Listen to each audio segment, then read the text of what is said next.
Astoria Producciones presenta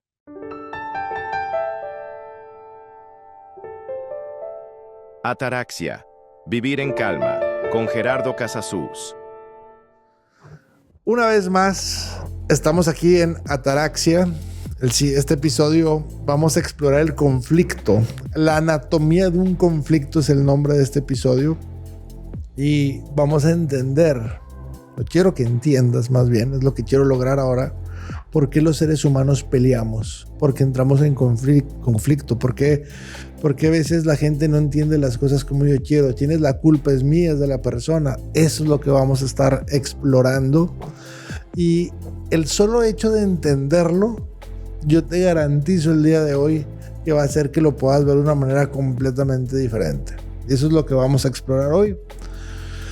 Quiero comenzar contándote un experimento que se hizo, un estudio que se hizo, en donde se le preguntaba a parejas, agarraban a parejas que vivieran juntas y les preguntaban que en qué porcentaje de trabajo consideraban que estaban distribuidas las tareas del hogar. Es decir, tareas del hogar como lavar los platos, lavar la cocina, lavar los pisos, trapear, barrer las camas, etc. Imagínate que agarraran a parejas y les decían, no sé, iban con el esposo, por decir un ejemplo, y les decían, de tú y tu esposa, ¿cuánto crees de porcentaje que tú haces de la limpieza del hogar o de las tareas del hogar?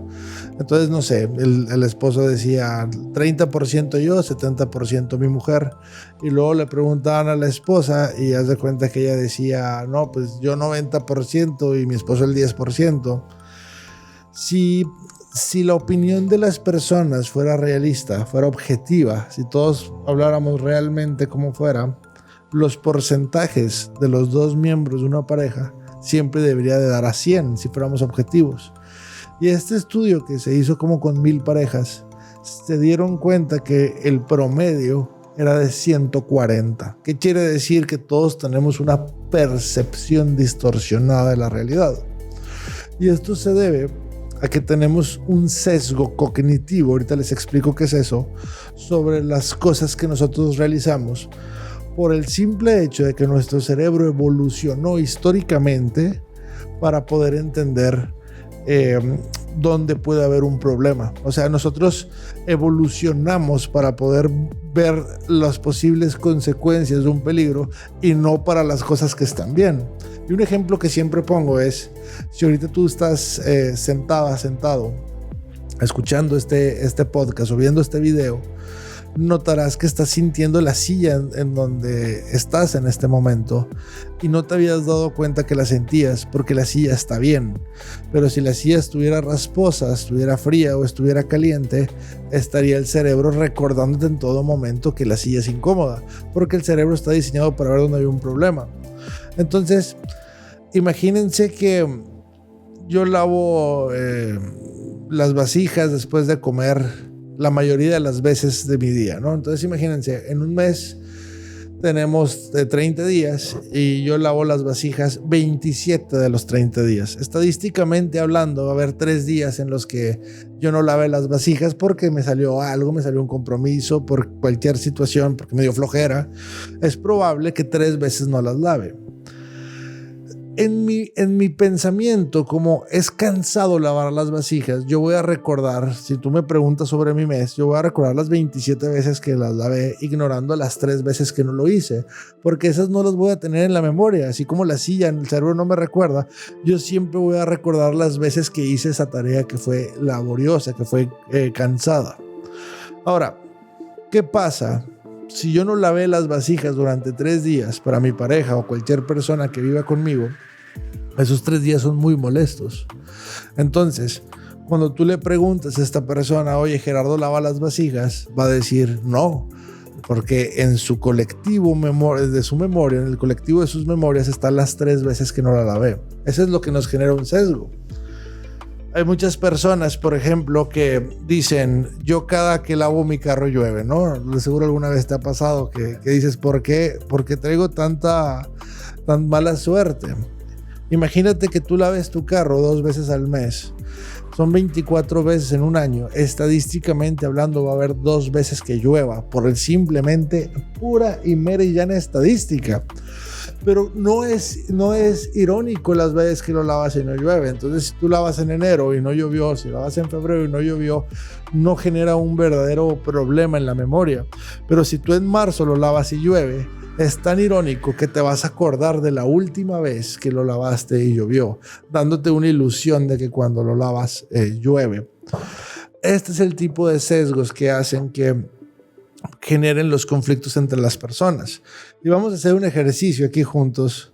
Quiero que pienses en tu trabajo y en la persona que consideras que peor hace su trabajo, digamos la persona más irresponsable de todas, la persona o la persona, para los que digan, la persona más conflictiva, también lo podríamos pensar así, la persona más conflictiva de tu trabajo.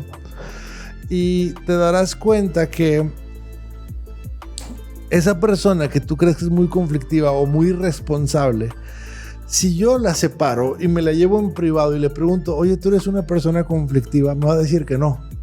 O si yo voy con la persona que tú consideras más irresponsable y la separo y me la llevo a un cuarto y le digo, oye, ¿tú consideras que eres irresponsable? Me va a decir que no. Entonces, ¿que alguien de las dos personas está mintiendo o qué es lo que está pasando aquí? No, es que por sesgos tenemos información distorsionada.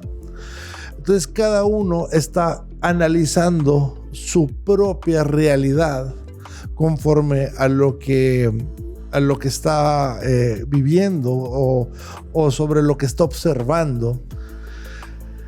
Y este punto tiene un problema mayor. Y vamos a ponernos muy teóricos, muy antropológicos.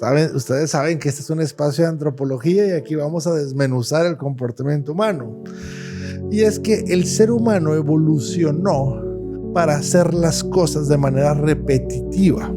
Nuestra memoria es tan espectacular que lo que queremos es hacer las cosas de la misma manera una y otra vez. Voy a utilizar este frasco, que es nuestro frasco de preguntas, para hacer un ejemplo. Imagínense que el frasco que yo tengo aquí es nuestro cerebro. Y nuestro cerebro tiene varias formas de hacer las cosas, varias formas de pensar, varias formas de reaccionar. Entonces, tu forma de que trabajas es una cosa que tiene tu cerebro, la manera en que reaccionas es otra manera que tiene el cerebro, tus ideas y tus creencias son otras cosas que tiene tu cerebro, y todo esto constituyen algo que en psicología se le llama como el status quo.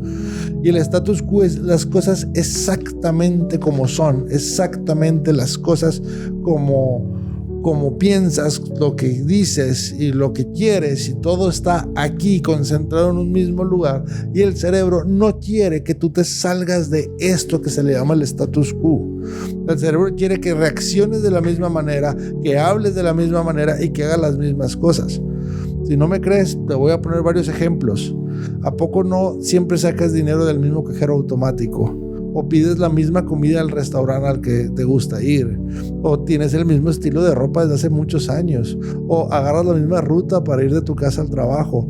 Una y otra vez lo mismo y lo mismo, lo mismo. Es el status quo. Evolucionamos para repetir las cosas. Es más, peor aún, si me permiten ponerme muy técnico, nosotros tenemos una hormona que se llama dopamina, que cuando la liberamos sentimos placer y recompensa, y cada que hacemos las cosas de la manera en que ya las sabemos hacer, generamos dopamina. Otro ejemplo, ¿nunca les ha pasado que hay una canción que la primera vez que la escucharon se les hizo muy fea, y de tanto oírla una y otra vez ahora ya les gusta la canción? ¿Por qué pasa? Porque el cerebro la reconoce ya la canción y te genera dopamina cuando la escuchas. Y así les puedo dar un largo etcétera de ejemplos de cómo todo lo que es conocido para el cerebro nos premia. El problema es que inclusive nuestras propias ideas se encuentran ahí. Yo puedo tener ideas, aunque sean erróneas, aunque sean falsas, y las puedo tener depositadas en la cabeza, y el cerebro, cuando considera que estas ideas no corresponden a la realidad, porque una persona me está viniendo a contradecir mi idea o me está diciendo que lo que yo pienso no es correcto, mi cerebro entra en conflicto como si me fuera a morir. Aunque suene demasiado extraño, aunque no tenga sentido lo que te estoy diciendo, en el siglo XXI hoy no es peligroso enfrentarme a una situación que es diferente o enfrentarme a una situación que no es lo que yo creo.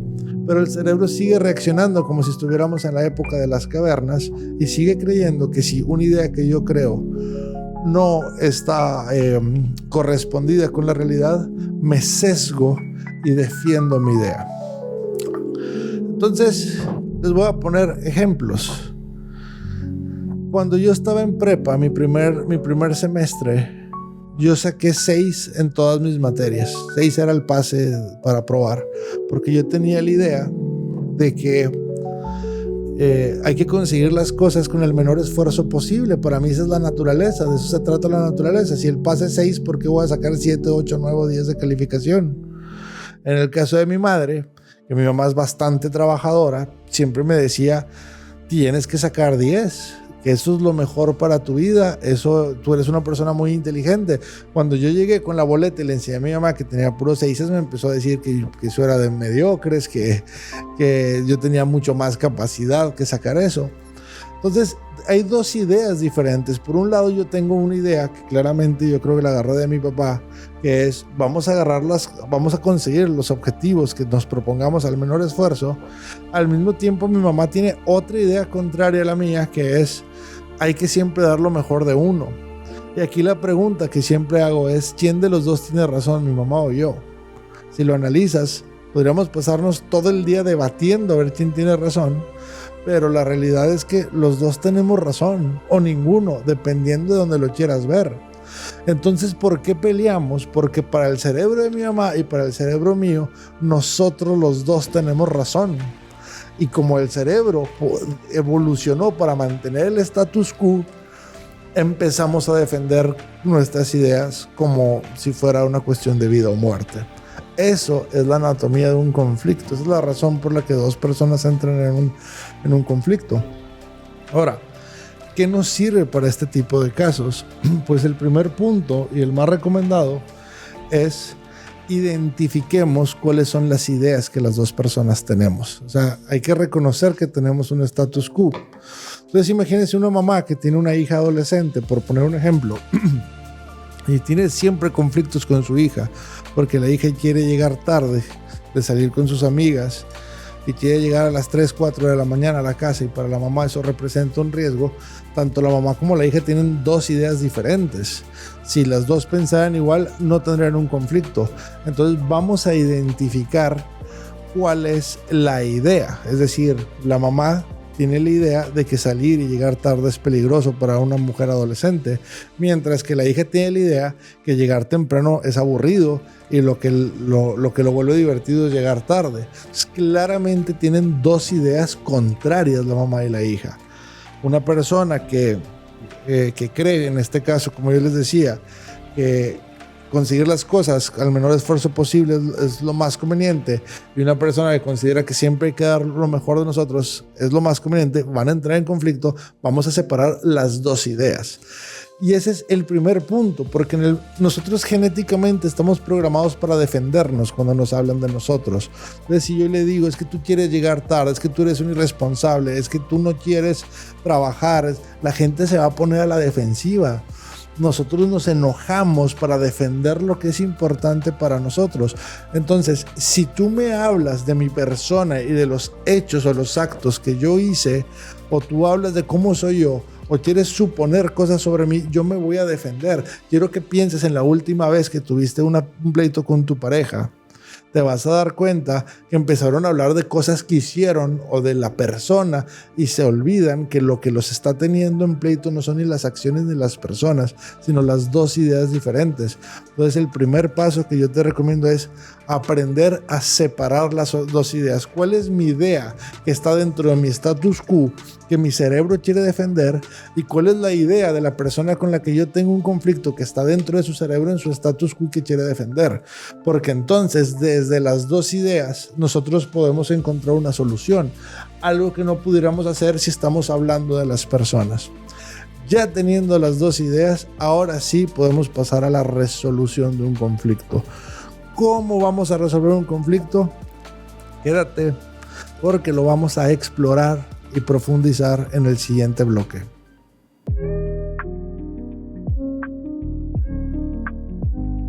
Continuamos en el segundo bloque y ahora sí vamos a ver cómo vamos a solucionar un conflicto. Pero antes déjame te digo que nos puedes seguir en las redes sociales. Ya estamos en YouTube, Instagram y TikTok como aparecen en pantalla. En Instagram como GCasasus. Ahí me pueden buscar en YouTube, en Spotify. Y les pido de favor que le den seguir, que den like, que compartan, porque eso es lo que hace que el algoritmo nos impulse a estar comunicando más y más esta información. Y por favor también, si tienen comentarios, pónganlos ahí, que es de muchísima utilidad para mí y todo este equipo de Ataraxia que estamos trabajando y esforzándonos para llevar esta información a la mayor cantidad de gente posible. Y vamos ahora a ver cómo podemos solucionar un conflicto. Vamos a ver la pregunta del capítulo y vamos a hacer nuestro tradicionalísimo top 5 para que se lleven algo de tarea a toda la gente que nos escucha. Y el conflicto, como vimos en el bloque 1, una vez que entiendo las dos ideas que están generando el conflicto, por eso el nombre del capítulo le puse anatomía de un conflicto, porque son dos ideas las que lo están generando.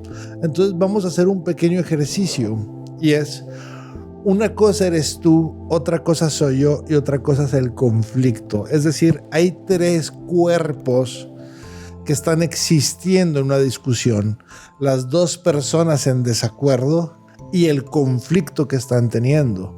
En el ejemplo de la mamá y la adolescente que están peleando porque ella quiere llegar a las 4 de la mañana y para la mamá eso es peligroso. Una cosa es la mamá, otra cosa es la hija y otra cosa es el conflicto.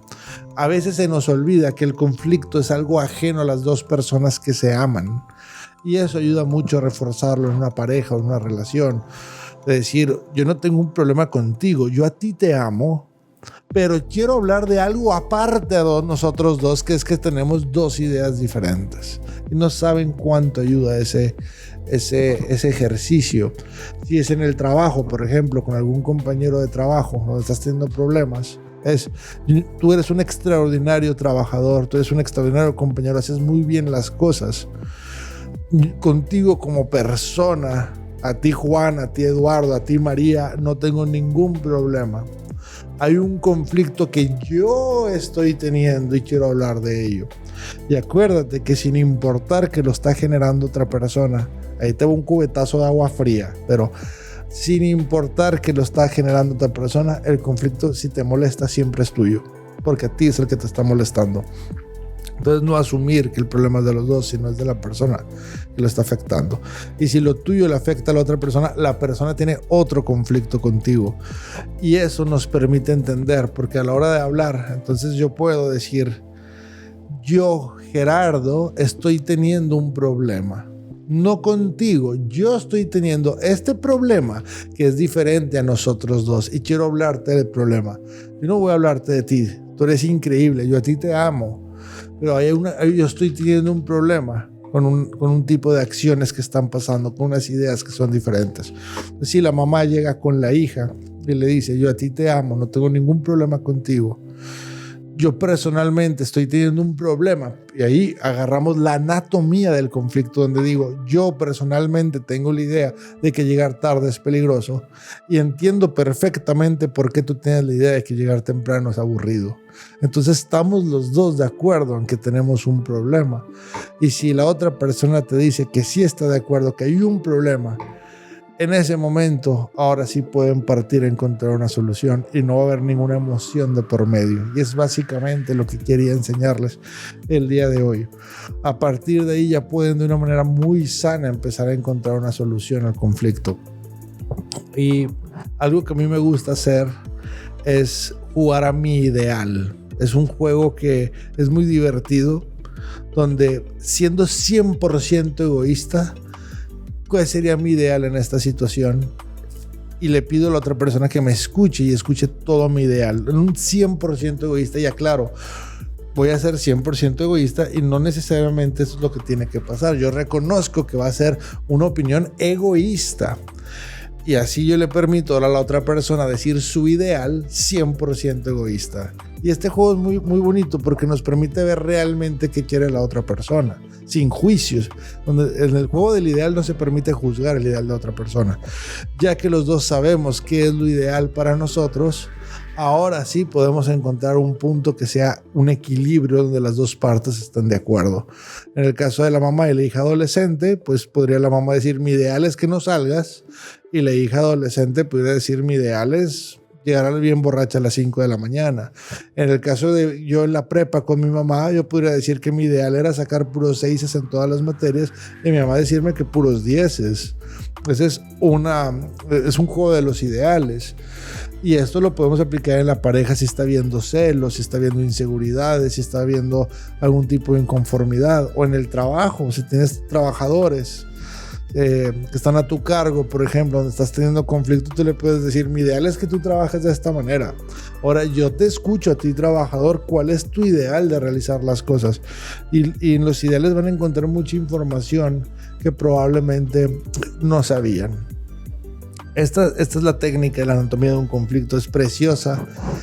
Robin Dunbar, que es un antropólogo británico que yo menciono mucho, tiene una frase que me agrada, que es, al final de cuentas los seres humanos somos cavernícolas tratándonos de adaptar al siglo XXI. Entonces seguimos siendo esos cavernícolas que quieren defender sus ideales en el tiempo actual, y saber eso nos ayuda muchísimo. Entonces vamos a empezar en este momento nuestro cierre. Vamos a hacer una de las preguntas.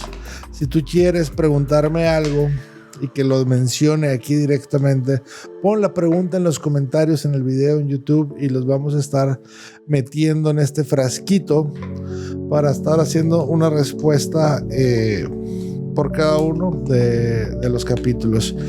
Y la pregunta que nos dicen ¿es válido decir que siento que me voy a morir sin saber cómo se siente eso? Es válido decir, siempre es válido decir lo que ustedes quieran. Para la persona que me preguntó esto, creo que a veces estamos muy acostumbrados a la invalidación porque desde niño te decían, no llores, no estés triste, ¿a poco por algo tan X ya te vas a poner así? Y estamos muy acostumbrados a la invalidación. Por eso como que a veces estamos buscando que la gente valide las cosas que nosotros hacemos o decimos. Entonces, la respuesta rápida a la pregunta es siempre es válido. O sea, es totalmente válido de preguntar algo, decir algo, pensar algo, porque si para ti es importante, eso automáticamente algo lo vuelve importante, que no se te olvide. Si para ti algo es importante, eso ya es importante. Entonces, ¿es válido decir que siento que me voy a morir sin saber cómo se siente eso? Por supuesto que es válido. Quiero creer que la persona que pregunta esto, o sea, hace referencia hacia la ansiedad, y muchos dicen que se siente como si uno se fuera a morir, y pues es que precisamente eso es la ansiedad, porque la ansiedad es una respuesta hacia algo que el cerebro lo está percibiendo como peligro de muerte y te dice que tienes que pelear contra ello. Para los que tienen muchas dudas sobre esto, es el episodio 2, me parece, de este podcast. Hablamos de la ansiedad, así que acude a revisarlo y te lo recomiendo porque ya hablamos a profundidad del tema de la ansiedad, que es muy, muy interesante.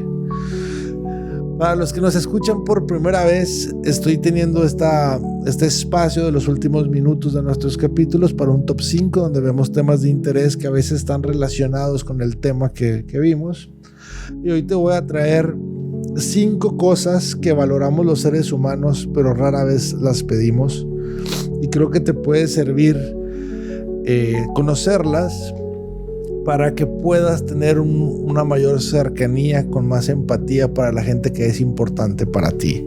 Probablemente no lo sabías. Entonces son 5 cosas que no estoy hablando, quiero aclarar, de cosas que son importantes para la mayoría de la gente, o cosas que son importantes para tu pareja, o cosas que son importantes para mí, Gerardo. Son cosas que son importantes para el ser humano en general. O sea, a todos los seres humanos nos gustan las siguientes 5 cosas y a todos nos genera dopamina, que es la hormona que les dije al principio de la recompensa.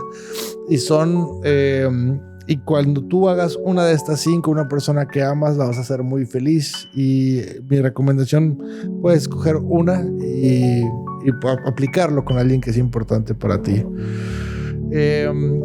La primera, que casi no pedimos y para todos nosotros es importante, es el espacio personal. Rara vez te van a decir que quieren estar solos las personas, pero todos los seres humanos queremos espacio personal. Y a veces cuando alguien está muy encima de nosotros preguntándonos que cómo estoy, que cómo me siento, que qué es lo que quiero, que qué es lo que tengo, puede llegar a ser incómodo y rara vez vamos a pedirle a una persona que queremos que nos dé espacio porque lo puede malentender o malinterpretar. Entonces, una recomendación que puedes hacer con alguien que es importante para ti es preguntarle, oye, ¿te gustaría tener un poco de espacio personal? Y algo que yo recomiendo mucho en terapia a parejas es que en algún momento con su pareja platiquen y en qué momentos para ti o para tu pareja les gustaría tener espacio. Hay personas que les gusta cuando están tristes, hay otras que no. Hay gente que le gusta cuando están estresados, hay gente que no. Y también te recomiendo con compañeros del trabajo que todos sepan o que puedan saber en qué momento les gusta el espacio personal. Otra cosa, número 2, que toda la gente nos gusta, es la atención plena. Es muy común, sobre todo en estos tiempos, que cuando alguien se nos acerca a comunicarnos algo que es importante para ellos, lo interrumpimos, asumimos ya lo que nos va a decir, entonces le damos una respuesta precipitada o bien estamos en el celular mientras nos hablan. Estas 3 características son comunes y aunque sí le prestamos atención o incluso aunque sí sea real nuestra interrupción porque adivinamos lo que quería decir la otra persona no se siente escuchada y eso genera un distanciamiento instintivo, ni siquiera inconsciente, instintivo hacia la persona que no te escucha. Entonces, si tú tienes una cercanía instintiva, dale atención plena a las personas que son importantes y deja que terminen de hablar y no utilices el celular mientras te habla y vas a notar cómo se va a crear un vínculo con el tiempo. Entonces, rara vez una persona te va a decir que necesita atención plena y todos la necesitamos. Tercero, reconocimiento es importantísimo. El reconocimiento a nivel cerebral es igual de importante que el baño, el sexo, dormir o comer. De ese nivel. Entonces, cuando alguien te diga que tú quieres o que es importante para ti, te diga algo que estás sintiendo, te recomiendo que valides la emoción y decirle, reconozco que eso te moleste. Tienes todo el sentido de estar enojado, tienes todo el sentido de estar triste, tienes todo el sentido de tener miedo. Eso genera unos vínculos enormes con las personas. A veces pasa que, sobre todo desde niños, que te decían, no llores, o estabas llorando y te decían, no, es por tu bien y por eso te lo digo. Pocas veces se acercaron a nosotros y nos abrazaron a decirnos, es normal que te sientes enojado, porque es frustrante que te regañen, porque es frustrante que te digan las cosas que no puedes hacer. Si eso hubieran hecho con nosotros de niños, tendríamos una autoestima en el cielo actualmente. Pero la realidad es que la educación no fue así y estamos acostumbrados a invalidar. Y ponte a pensar, cuando llega alguien a decirte cómo se siente, ¿a poco no lo invalidas luego para decirle que no se debería de sentir así? La otra, número 4, el cariño espontáneo. Casi nadie te va a decir que le gustan las sorpresas o que le des un cariño que no esté planeado o que le digas cosas bonitas o que hizo bien las cosas, hizo en el trabajo, por ejemplo. Casi nadie te va a decir, oye, ¿sabes qué? A mí me hace falta que de repente me digas que hice bien en el trabajo. Pocas veces te lo van a pedir, pero todos los seres humanos lo necesitamos. Y cada que nos dan un cariño espontáneo, nosotros secretamos también dopamina. Y en el quinto, número 5, digo, no van en orden, pero el número 5 de cosas que todos necesitamos y rara vez pedimos es empatía. Y La realidad es que cuando nosotros tenemos un problema, lo que más necesitamos ni siquiera es la solución del problema. Rara vez buscamos a una persona buscando una solución. De hecho, cuando lo hacemos, pedimos, normalmente el ser humano pide previamente, oye, estoy indeciso y quiero que me ayudes a resolver un problema. Pero la mayoría de las veces que nosotros hablamos, lo único por lo cual lo expresamos es porque necesitamos que alguien tenga empatía y nos diga, sí, cierto, está de la chingada eso. A veces lo que simplemente necesitamos los seres humanos. Y bueno, aquí estamos llegando a nuestra conclusión del tema anatomía de un conflicto. Recuerda seguirnos en las redes sociales, recuerda de mandarnos mensajes y también si ideas de qué tema les gustaría que habláramos desde la antropología. Estaría increíble, nos serviría mucho. Esténse al pendiente porque estamos preparando varias sorpresas muy interesantes para este podcast. Así que nos vemos pronto y espero que esto sea de utilidad. Astoria Producciones. Presentó Ataraxia, Vivir en Calma, con Gerardo Casasus.